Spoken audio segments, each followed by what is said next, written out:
But how about after the trauma? Yes, I've healed from the trauma. But what's next after I've healed is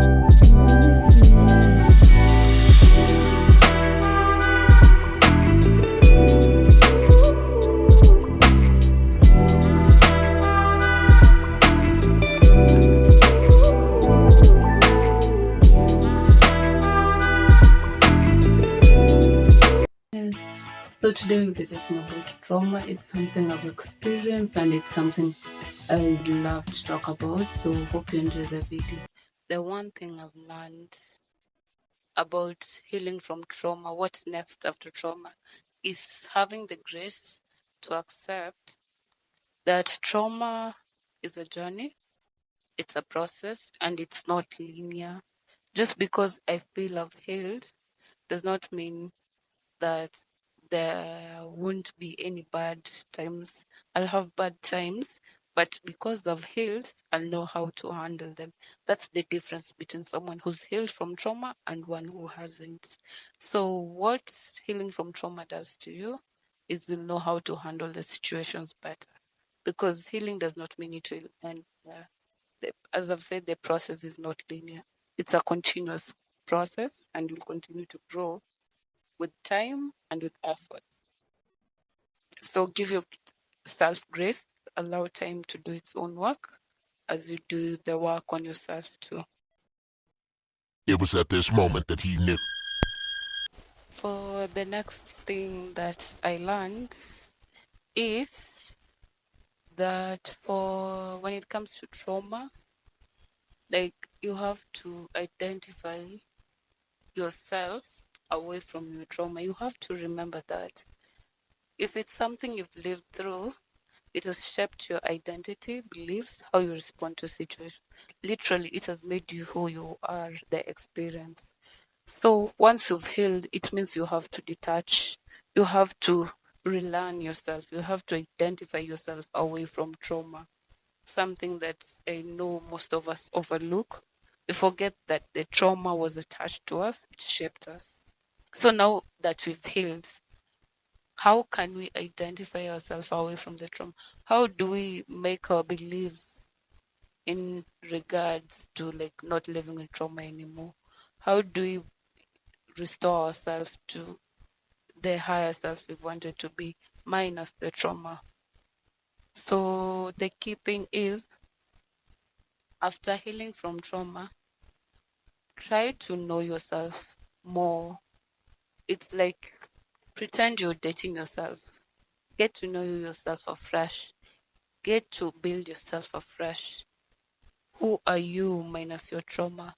How do you deal with people minus your trauma? When you had trauma, you had trust issues, you had like low self worth and everything.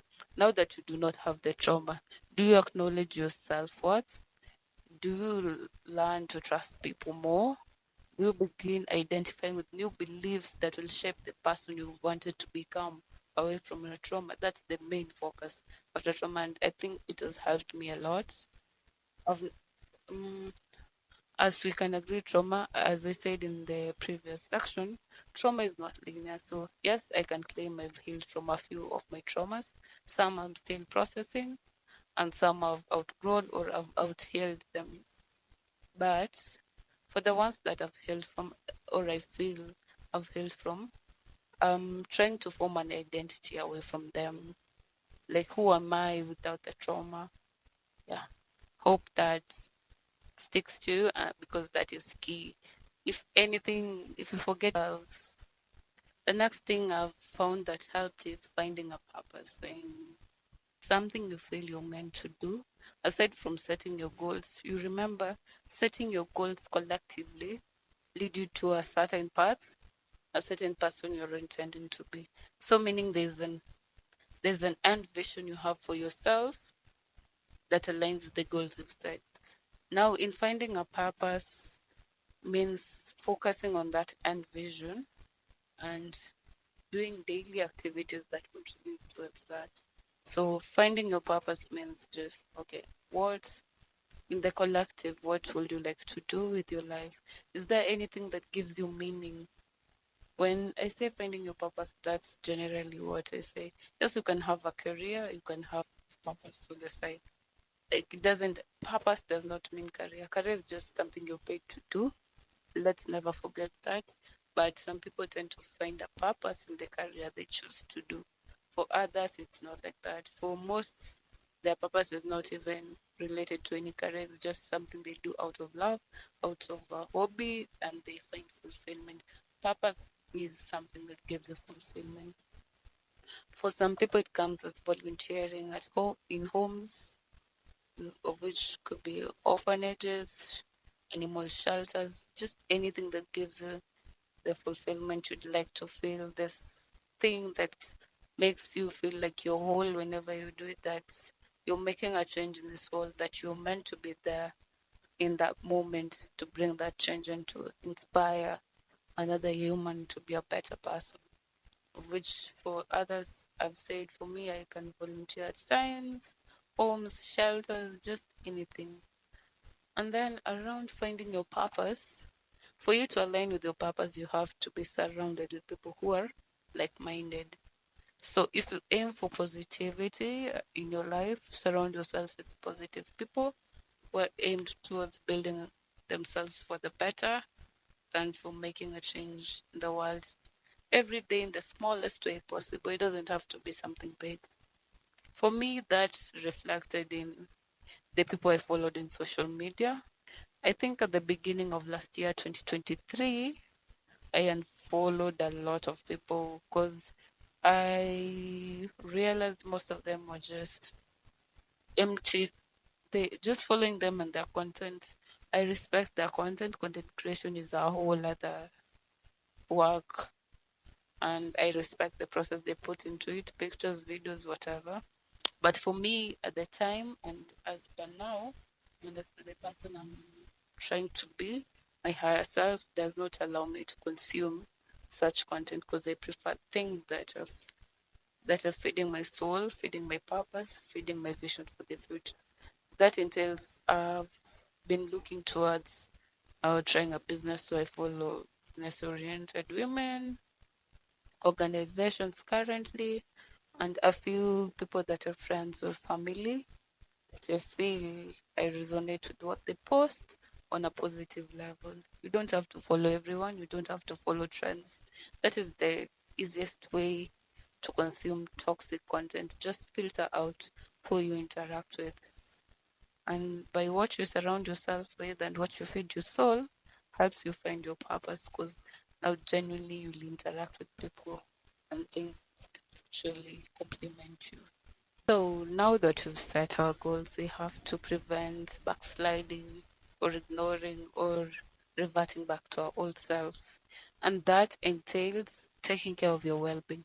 One key thing about healing from trauma that people forget, after healing from trauma, you have to help yourself not go back to who you were when you experienced the trauma or the mental state you were when you experienced the trauma. That's why I'm insisting on this key point I've learned, that taking care of yourself, taking care of your sex, taking care taking care of yourself entails a lot from your mental, physical, emotional well-being. And there's so many things right now that could help you do that. You have yoga, meditation, self-care practices, taking a long bath, like just skincare day or spa day, just anything that sets your mood up, that keeps you on a high vibration, that keeps you on a high vibration enough for you to attain the goals that we've now set for our higher self. Now that I'm taking care of myself, what are the chances I'm going to miss out on the things that are for me, the things I'm supposed to build up for, or the things that I'm supposed to build towards?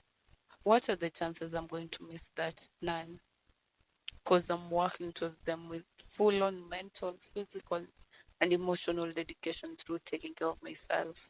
For me, mostly the thing that it's economical for me, I think the one I do most a lot, and helps me romanticize my day and keeps me grounded for the day. It's taking long, hot showers whenever I feel like my spirits are low or down. A lot of YouTube videos and motivational speakers tend to say if you want to set yourself up for the day, for others, you can do cold showers. They stimulate your nervous system to be active and ready to pursue any activity for the day. For me, yes, sometimes I do that, but mostly when I'm having a mental turmoil, I tend to prefer long showers and on rare occasions cold showers and also having a self-care day. I know for now my nails aren't giving. I'm just from if you can see some patches of nail paint, I just removed my nail set that I had on for the past I think 2 months. I'm due for another one in the next 1 week. I just haven't had the time to go through with it. My hair, you can see I'm due for another hair day. For me, spa, I rarely do it. Never done it. But I think it's something that might be interesting. Yoga, I do it at home for 10 to 15 minutes using YouTube videos. As you can see, there's so many free resources to help you take care of you.